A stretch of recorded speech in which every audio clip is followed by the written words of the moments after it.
আজকের পর থেকে যদি এরকম কিছু হয় আমি আমি একটা সাপ বলে দিচ্ছি, এরপরে পরেরটা কিন্তু আমি দেখবো, আপনার কথা দিবাস করবো।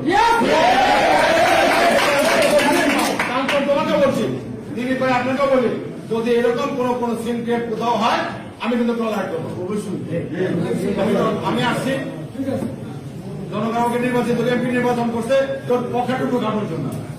আমি কেউ পকেটে ঢুকাতে চাই না।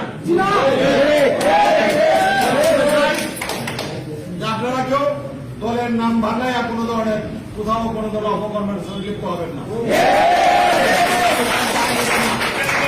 তারেক রহমান সাহেব এটা দায় নেবে না।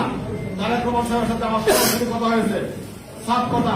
বিগত এই কিছুদিনে কিন্তু আমাদের বিরুদ্ধে এই আমার দলের নেতা তারেক রহমান সাহেবের বিরুদ্ধে বিগত সময়ে ওই যে ওনাকে হাওয়া ভবন নিয়ে সারা পৃথিবীর জবাব ওনাকে বদনাম করাইছে, কিন্তু ক্ষমতা পালনের পরে তারেক রহমানের বিরুদ্ধে বিন্দু মাত্র কিন্তু কোন প্রমাণ করতে পারবে।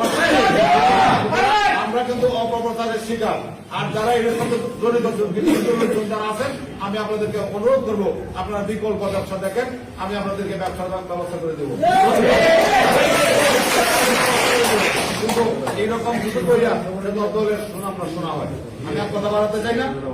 আমি আপনাদের প্রতি কৃতজ্ঞতা জানাই যে আপনাদের সকলের সম্মিলিত চেষ্টা এই ঐক্যের কারণেই আমি পাস করতে পেরেছি।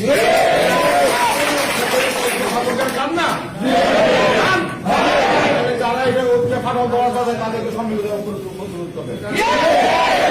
আর না হয় আমি দেখবো, আমি বলে যেতে চাই আমি দেখবো, তখন কিন্তু ভালো হবে।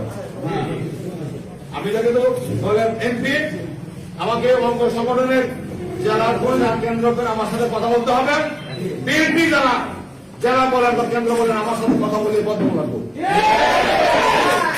সুতরাং বিচার এটুকু আমার শেষ কথা। ধন্যবাদ।